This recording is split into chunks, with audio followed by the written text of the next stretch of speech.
Hold up. Every day I wake up. Wake your ass up. The Breakfast Club. Y'all finished or y'all done? Yes, it's the world's most dangerous morning show, The Breakfast Club. Charlamagne the God, DJ Envy, Jess Hilarious. Envy and Jess are gone, but LL Cool J, Loren LoRosa is here. And we got Teslin Figaro sitting in because we have a very special guest, the former mayor of Atlanta, and she's running for governor of Georgia. Miss Keisha Lance Bottoms is here. Good morning. Good morning. Thank you for having me. Thank you for coming. How do you feel? I feel great. It's great to be here. I had a fundraiser in New York, and great to see you in person. Absolutely. What made you want to run for governor of Georgia in these crazy times? Yeah, we are living this like in the twilight zone right now. So I woke up the day after the election in November, like so many people, wondering what it meant for me personally, and just for us as a nation, for Georgia as a state. And I did a lot of praying, a lot of talking, and then some more praying. And I decided in this season to get back in the ring. We need strong leadership. I agree. And people are looking to states and to local governments to stand in the gap because we've got so much craziness and chaos coming out of D.C. right now. You know, Stacey Abrams ran for governor twice, and she fell short, even with massive national attention. What would you do differently so Georgia, doesn't be like, oh, another almost? Yeah, well, Charlamagne, one of the first national interviews I did was when I was a candidate for mayor, and you had me on. Yep. And we did it the old-fashioned way. You go knock on doors, you call people. Now we've got TikTok and all these other ways that you have to communicate with people sitting here. I mean, your audience is massive. We have to cover it all. And what you do, you look at every election, from Stacey's election to the VP being on the ballot in November. You take what worked, you keep it, and then what didn't work as well, then you fix it.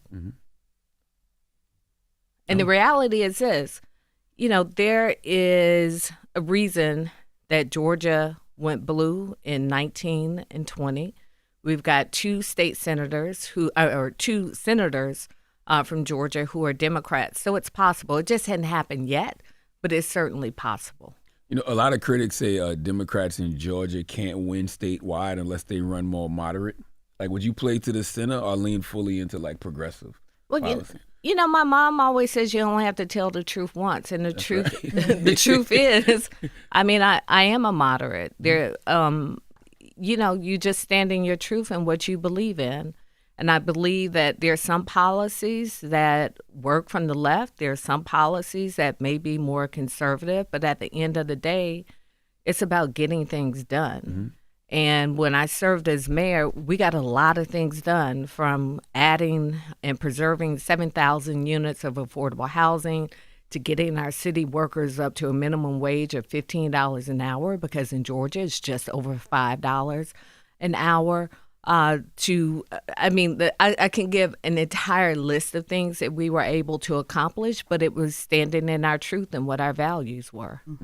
I'm glad you brought that up, because you were known in Atlanta for really standing up for people against the predatory lending and how the home buyers were getting things taken and things like that, the homeowners. Can you speak a little bit about that? Well, affordable housing was a big push from our administration, and it's not just an issue in urban areas. It's happening in rural communities as well. We've been traveling around the state. It's happening around the country, and you all know, as people are paying attention to the mayor's race in New York, affordability is an issue. So we did focus not just on affordable housing, but also helping the unbanked. We had programs that would help people who were underbanked or couldn't go to traditional institutions to even cash their checks at the end of the work week, making sure that we could help build up their credit, making sure that they had a relationship with the bank. We were able to do that through the U.S. Conference of Mayors.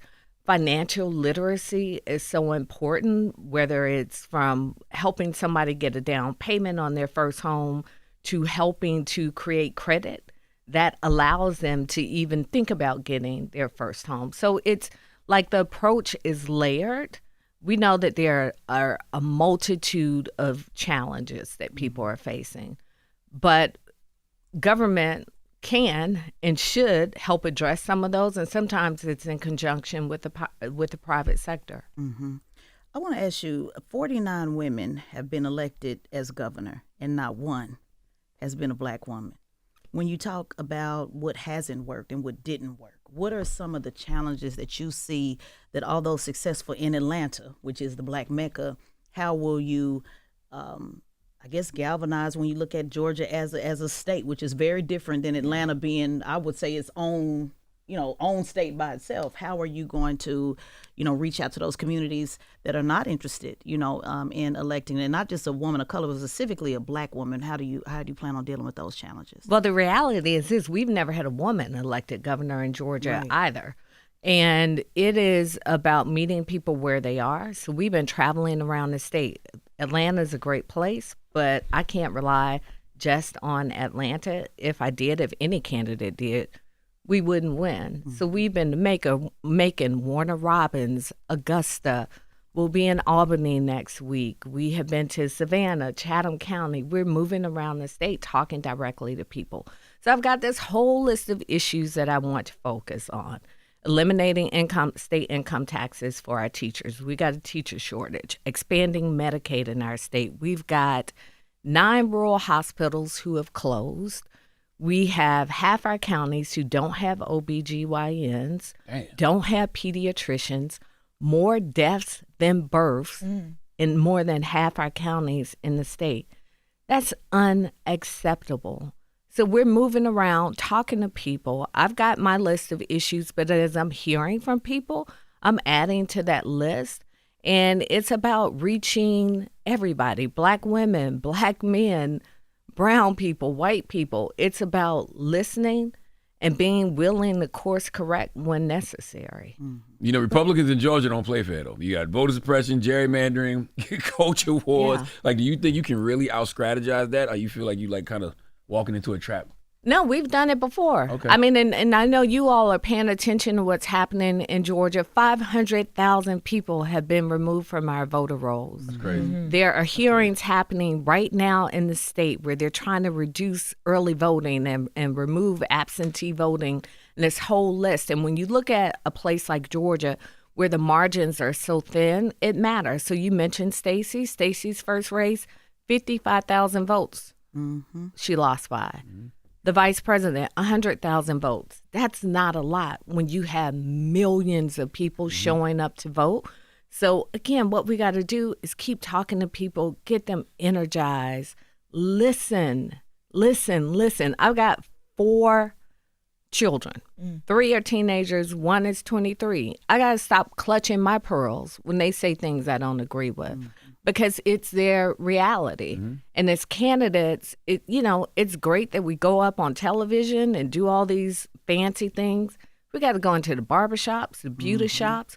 We got to listen to people and then act accordingly. In the beginning of the interview, Charlamagne asked you, why now in these crazy times that I'm hearing you talk about, going out and doing things. And the first thing I thought of, especially with you being the first if elected, it was Kamala Harris's book, and she talked about, just a lot of the struggles she went through because as a Black woman, they didn't know, not only did they not know what to do, it wasn't built for her, but they didn't support, and she dealt with a lot behind the scenes.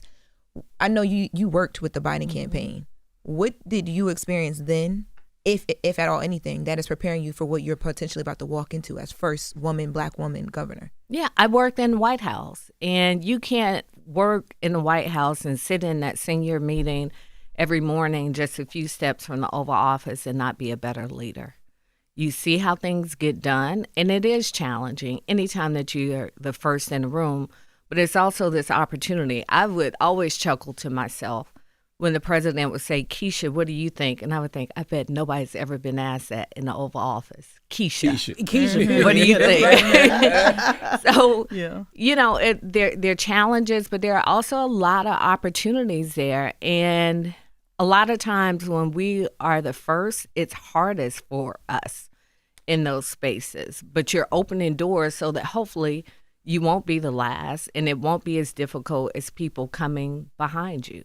How do you navigate supporting a president like Biden while still being honest about what he could have done better, and he could have done better for Black communities? Because I'm on record as saying the now of the Democratic Party and the future of the Democratic Party, you got to throw that old regime under the bus. And the VP does a great job of doing that in her new book. I don't know if you read it yet, but yes. No, I haven't read it yet, but there were a lot of great things that happened from the Biden-Harris administration that delivered for our communities. And I think, unfortunately, right now, just a couple of days ago, I was speaking with someone about Black farmers on all the strides that have been made in our rural communities specifically to support Black farmers.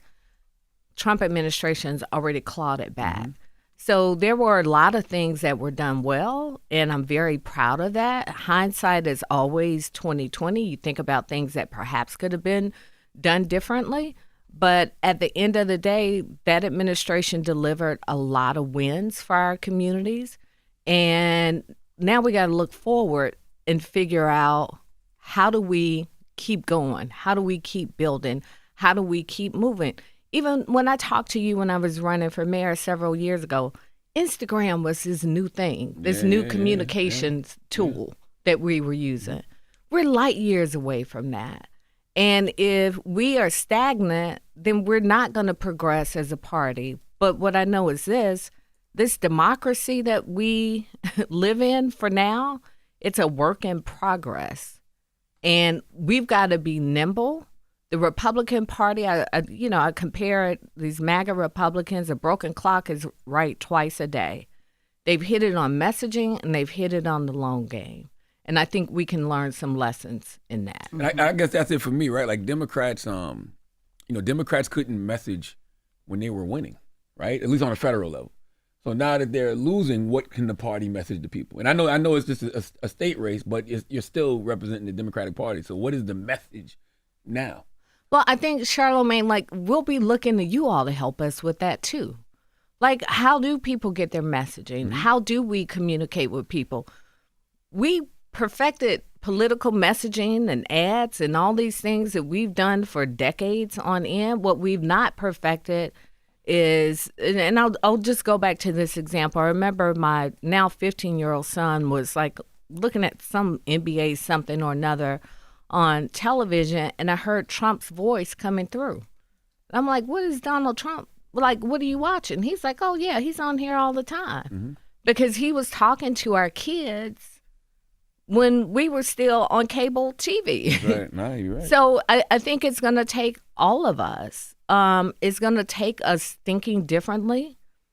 You know, the way that we've traditionally done politics clearly doesn't always work. It's not always effective. You can still be principled, but you can still be willing to learn something new.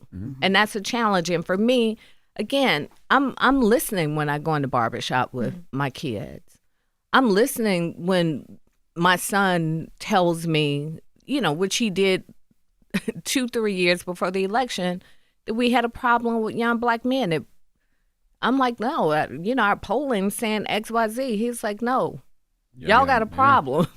So I'm learning to listen. You know, Keisha, a Black mother from the South, she said, my son was watching some NBA something. Like, I want to go back to when you said a part of it is leaning on us. And I want to talk about pressure that a lot of us, we put on, Democrats as well. I know Charlamagne's taking a lot of heat for it. I've certainly taken a lot of heat. I want to go back to what you said about the Black farmers.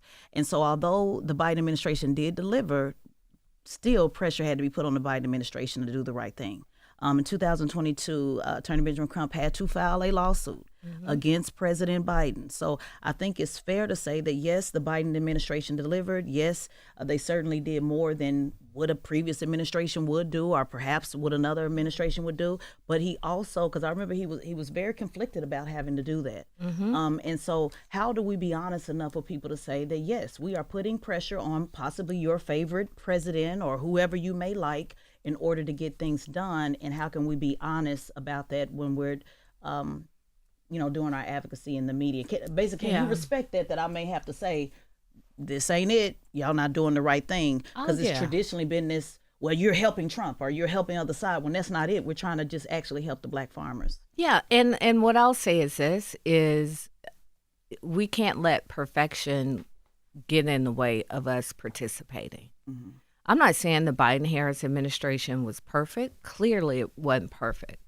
But I'll put the worst day of the Biden-Harris administration up against this Trump administration any day of the week, because at least I knew we had a chance. And again, elections are about looking forward. We want to make sure that when we elect people, that we have a chance to have a seat at the table. I've been inside the White House with Ben Crump, so I know he gets to walk through the door and have those hard conversations. Sometimes you agree, sometimes you disagree. But as we look to 2026, we got to think about, do we want to have a chance again? Do we want to have a fighting chance? And my concern right now is at the rate that we are going and the way our democracy is being unraveled literally hour by hour, that if we surrender our right to participate, we're not going to have anything to participate in. John Lewis was my congressman. He represented my district. And I'm often reminded of his words, our vote is the most powerful weapon that we have in a democracy. If we don't use it, we will lose it. I get that people are frustrated and people are choosing the couch. They're not choosing Democrats. They're not choosing Republicans. They're just disgusted. They're like, I ain't voting for none of y'all. And that is the worst thing that we can do, is to give up and not be a part of the conversation and not be counted. So no administration gets it all right. The Obama administration didn't get it all right. The Clinton administration didn't get it all right. But we at least had a chance to try again. I don't see that with this Trump administration. You know, one thing you did when you was mayor, you gave raises for police officers and firefighters. And I always say, I feel like, you know, more money should go in police officers' pockets, right? I feel like, you know, if you have a higher salary for police officers, you'll get a higher quality of person for the job, right? Why did you decide to do that? We had a retention issue. We were really struggling, and our officers were leaving. They were coming to get trained in Atlanta. They were leaving to go to other surrounding metro area cities and counties because we were not on par, not just locally, but nationally as well. Our firefighters hadn't gotten their money, their appropriate raises in 50 years. And at the end of the day, it's, you know, whatever your position is on police officers or public safety in general, you know, it's not just about calling somebody when there's a crime. When you have a car accident, when somebody breaks in your car, you got to have somebody who can come and investigate and then be able to go show up in court and testify and do all those things. So it was important. And, it was, I didn't get the support of police officers or firefighters when I ran, but I thought that it was the right thing to do, and it was the right thing to do for our city. Did they give you credit after the fact? They did. Okay. They did. Some of your kids, I know you got 4 kids. Yes. Your wife, and some of your kids are older. I heard you say some help you with like social media, stuff like that. Like, how do you balance, because what you do in politics is very demanding. How you balance just like life outside of that with everything else that balance. You have to show up for a lot of people. Yeah.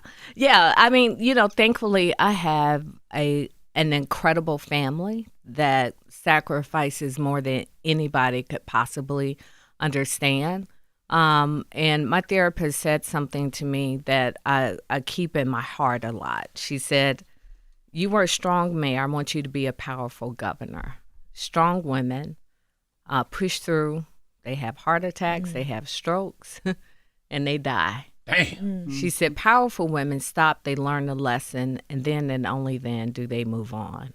So for me, it's about balance. So if I have to stop what I'm doing and be balanced when it comes to the needs of my kids or my family, my husband, that's what I have to do, because that's power. Yeah. Because when I'm out of sync, my family's out of sync, my community is out of sync. So I'm focused on being powerful as a mother, as a wife, and as a leader. And balance is hard, but it's a choice.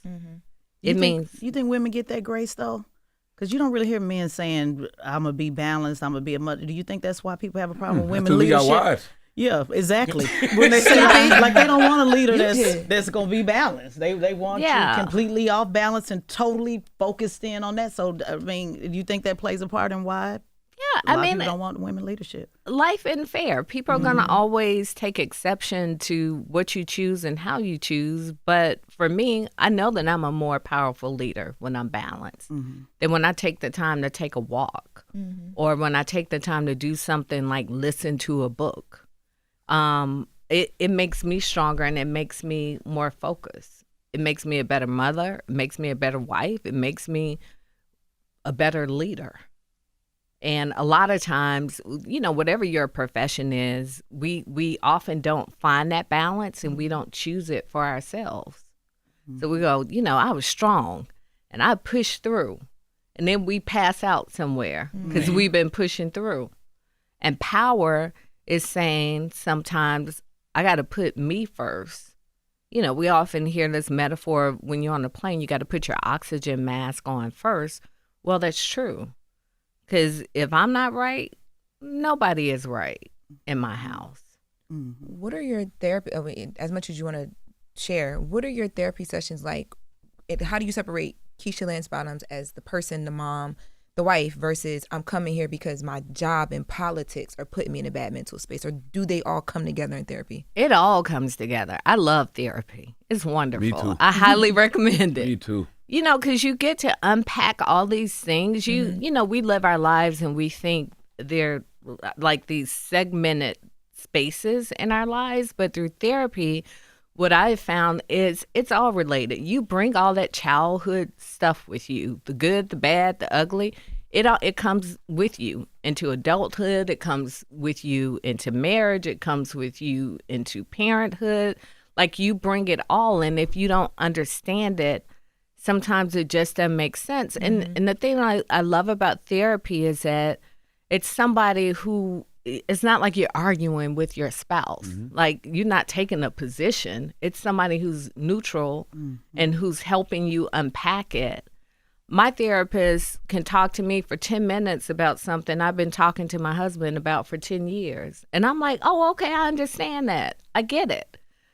Because it's this neutral person who's trained to help you process and unpack. And quite frankly, given all of the challenges we're having with mental health, especially in the Black community, like I'm really proud to speak about it publicly because it is taboo. And we know people are dealing with PTSD, anxiety, depression, and all these things that we often don't identify or that we even call a weakness sometimes in the Black community. But it's just like if you had high blood pressure or diabetes, we say, you need to go see a doctor. Well, it's the same thing with mental health. That's right. If you're struggling, sometimes you got to go talk to somebody who's a trained professional who can help you unpack and process. You talked about servant leadership a lot, right? Like, is it possible for a politician to actually be a public servant? Because I always see a lot of people who were servant leaders, right? They were public servants, but boy, when they get into politics, they, compromise themselves real quick. Yeah, well, one, I say I don't think you should be a broke politician because, and sometimes people don't have the choice in terms of their income, but I've seen that sometimes that can be challenging for people. That if, you're signing a stack of contracts like this worth hundreds of millions of dollars, for some people it can be tempting to kind of, not be honest brokers out of necessity or whatever the reasons. I would say, for a lot of people, we want everybody at the table. We want representation of a cross-section of people. But what I tell people, especially younger politicians, is you can have a life after politics. So even if you go in and your income is not great and you're looking at these contracts you're signing for people getting millions of dollars in contracts, then plan for your future. Don't touch it now, just plan for your future. Because at the end of the day, you're there to serve and you're there to stay free. And for Black politicians especially, we are often targets. And unfortunately, sometimes, we make it too easy to get in trouble. So basically, do right by the people when you're in office and get that money once you get up. Do right by the people. The best money first. political advice I got was from a friend of mine who said, whatever you do, make sure you can always go home. That's right. And what he meant by that was, like, when I walk in the grocery store, I'm not afraid. I can hold my head up high. People may not agree with me, but I can defend anything I've done, any decision I've ever made, even if it's as much as saying I made a mistake, I do it differently. But I still live in the same house, same community. I shop in the same store. Like, all the things are still the same because when I left office, I was able to go back home. I want to ask your thoughts on, because I'll be honest with you, I'm an independent. I used to be a Democrat, and I'm going to be honest, the messaging on, well, at least we have a chance, that don't really land with me. Like, I want the straight, we going in, we are taking whatever we can get, which I get, and I understand your point, but I'm loving the energy that Governor Newsom is on right now. And he's been inspiring to a lot of people may not agree with his politics. I think everybody has a role to play in politics. Your personality is your personality, his is his. Do you see him being helpful overall? Because I know you're running for governor, but the Democrat Party as a whole, bringing the smoke, what have been your thoughts on him being able to play that offense, defense, to kind of say things that maybe other politicians cannot, or to kind of run that play? How have you been receiving? Have you been clutching your pearls? Or have you been loving some of the petty I love it. on? Okay. I love it. I mean, and that's his personality. Yeah. So I love it. I think, and people are looking for people who are authentic and genuine in their leadership. That's his style. And I mean, I'm here for it. And what I would say, even with you identifying as an independent, the respect that I have for that is that we can't take anybody for granted. And what I'm seeing in this season, people are so much more informed. And I'm a Delta. I did something with a group of Deltas. And when I tell you, they asked me the hardest questions of any group that I've been around, and I was like, oh, wow. Okay. And they were there in support of me. But you wanted this. So but they want to like That's right. And that makes a difference. So, I'm not taking anybody for granted. We shouldn't take anybody for granted. I think at the end of the day, a lot of people are more not Democrat, not Republican, and more in the middle than even we self-identify as. But going back to Gavin Newsom, I love what he's doing. I love that he's owning it. I think that he is brilliant. I love that it is authentic to him. And I love that he is meeting the moment. I think the biggest danger for any of us would be to engage in ways that's not authentic to us, because people see it. And, people have a high BS radar. And if it's not real, people are going to pick up on that too. It's real for him. What have your thoughts been around your safety going back into office? Like, I know you had, you got your security was extended for some time because of death threats you were receiving, and Trump's in office, and you guys had your back and forth with the whole resignation thing. What are your thoughts? It's just a crazy time. What are your thoughts around that? Yeah, I mean, as a person of faith, I plead the blood of Jesus over me and my family, because it's real. When I was mayor, I had a lot of credible threats, including a credible kidnapping threat. I remember going for a walk one day and a man pulling up on me saying, "Oh, I didn't think it was going to be this easy to find you." Thankfully, he didn't mean me harm, but he did find me out walking by myself. So I'm constantly. Why though?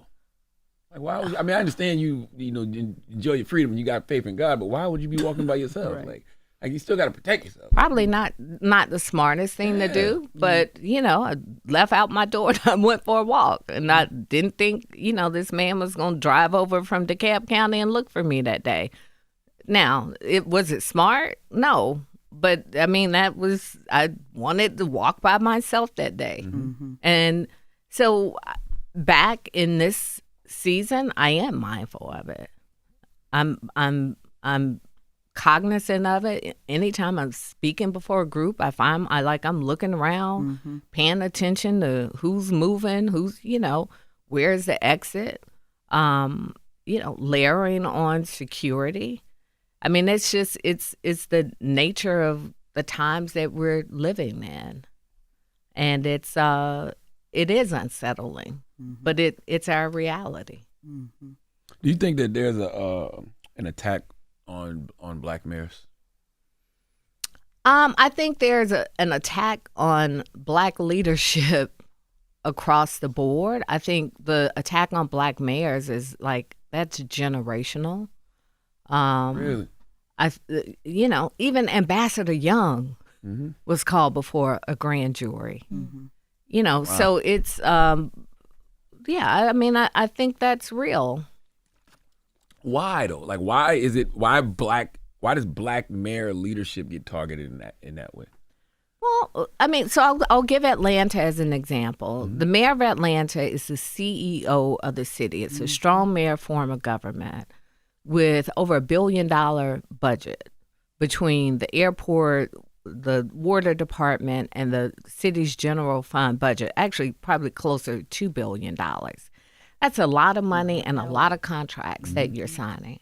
So even in Georgia and in Atlanta, the guy who's the front runner on the Republican side for governor put forth legislation to take the airport from the city of Atlanta, to take it over because the city runs the airport, because there are contracts there. Some would say it had a large part to do with in helping to build a black middle class in Atlanta. So anytime you have money involved and you have a singular black leader who can sign those contracts, who cannot sign those contracts, it's going to get attention. It's going to get scrutiny, and it's going to make you susceptible to investigations. It's not fair, but that was happening when Maynard Jackson was the mayor of Atlanta. It happened to Ambassador Young. I mean, it happens. So basically, you're saying that's where the power is. I'm always talking about local and state. Local and state. That's where the power is. That's where things get done the most, the quickest, the fastest. And you're saying that the local level, the mayors, is targeted because of the power that they have. Talk about a little bit about the governor, because we love the sex appeal. You know how sexy it is to talk about Congress and president and all of that. But talk about the power that a governor has that can literally change somebody's life overnight, opposed to being in Congress where you have to argue with hundreds of people. So when federal money, for example, comes into a state, it often flows right through the state government, through the governor's office. Governor can determine budgets. The governor can determine how much we're allocating toward this community as opposed to that community. The governor of Georgia is one of the most powerful governors in the nation because they have the power of a line item veto. So when legislation comes to the governor, he can scratch out a line and change it just with or she will be able to change it just with the stroke of a pen. So it matters. You are allocating budgets. You are setting priorities. You are appointing people to boards, whether it's the Board of Regents, which oversees higher education in the state, to the Port of Savannah that deals with export and import that's coming in and out of the state, to infrastructure projects, to public safety. All of that flows from the governor's office. What do you think about people in Atlanta are very critical of Cop City? How would you address that? My concern about that is that when you are not investing in public safety, that you are getting out what you are putting in. So with the police training facility, there were 2 places that firefighters were being trained, police were being trained. The place that firefighters were being trained ended up being condemned because of mold, a bad mold infestation. The place where police were being trained was like a 50-year-old school building. The facilities were they were awful. And I believe the prior police training place was condemned as well. They were awful. I mean, the reality is that they have to be trained somewhere. And we needed a new facility in Atlanta to train our police and firefighters. And it was costing us a lot of money because we didn't have a state-of-the-art facility. And again, going into the morale and whatever your thoughts are, again, on public safety, when you have police officers, when you have firefighters, when you have people, EMS, paramedics, they have to be trained somewhere. They don't just show up and get put out on the street.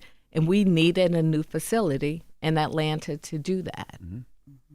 One of the things I give you credit on, I still like to call you Mayor Lance Bottoms, if you don't mind, it's still your title, you building in non-traditional coalitions.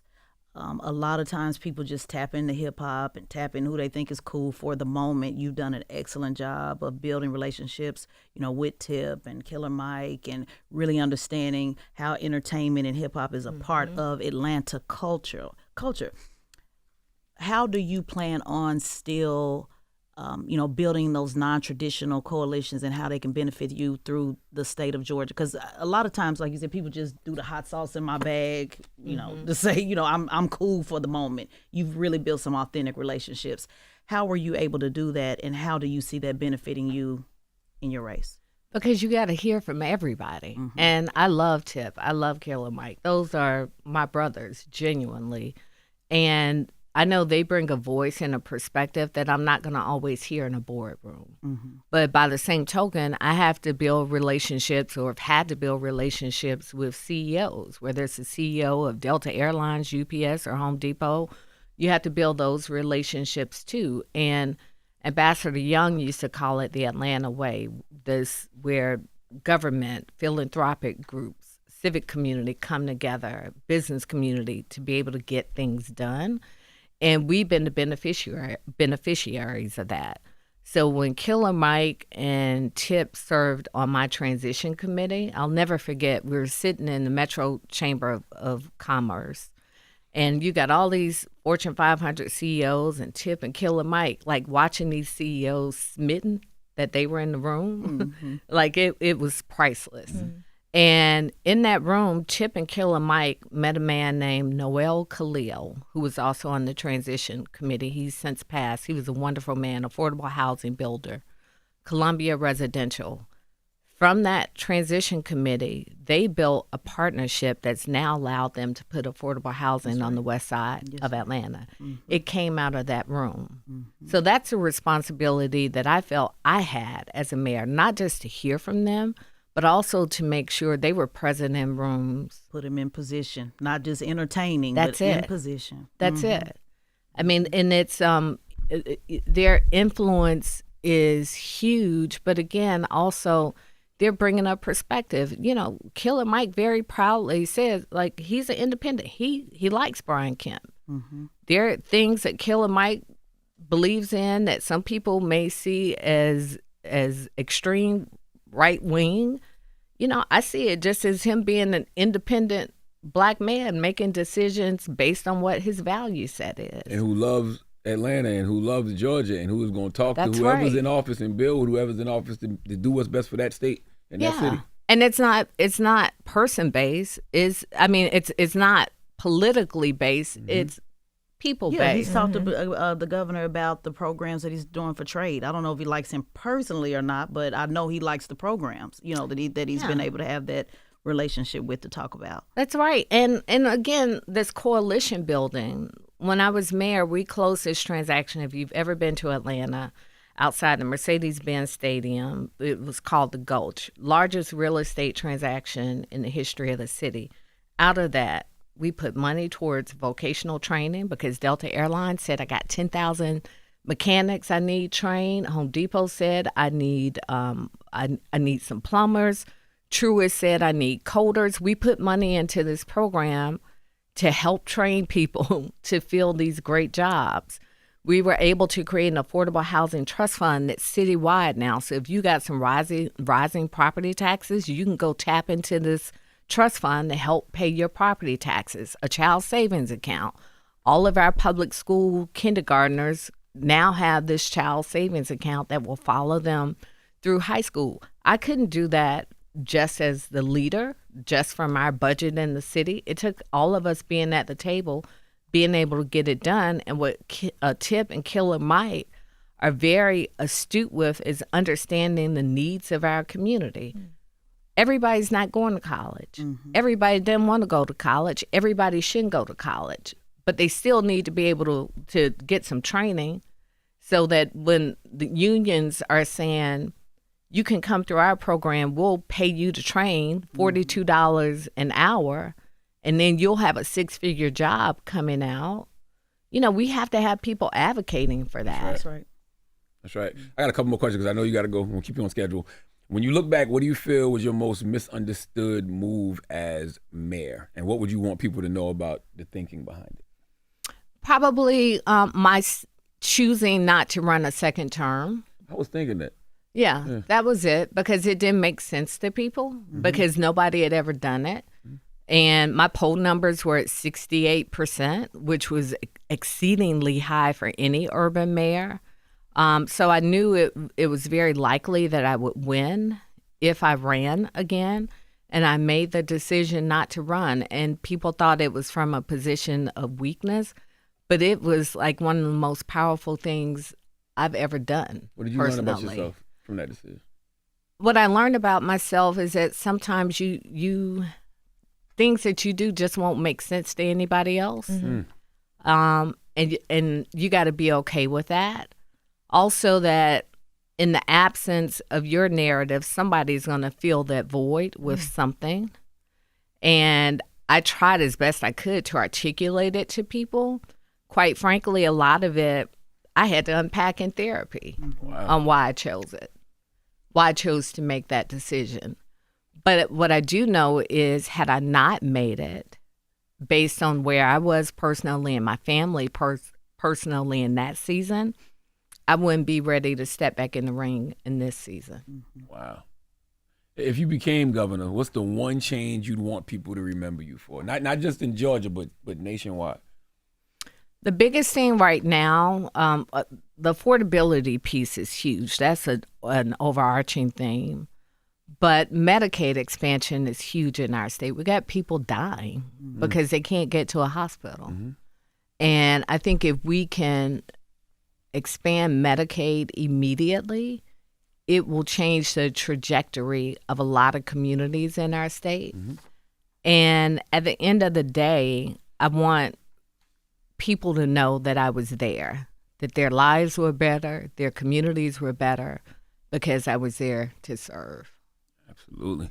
Miss Keisha Lance Bottoms, tell them where to support your campaign. KeishaForGovernor.com. Please go online, follow me, sign up to volunteer. And people say, what can I do if I'm not in Georgia? Everybody has a cousin or a friend somewhere in Georgia. Got a checkbook too. Everybody has a checkbook. We need the resources and we need the energy. And Keisha for Governor, KEISHA, KeishaForGovernor.com. Thank you, Ms. Bottoms. We appreciate you for stopping by. Don't be a stranger. Thank you. All right, it's The Breakfast Club. Hold up. Every day I wake up, wake your ass up. The Breakfast Club. Y'all finished or y'all done?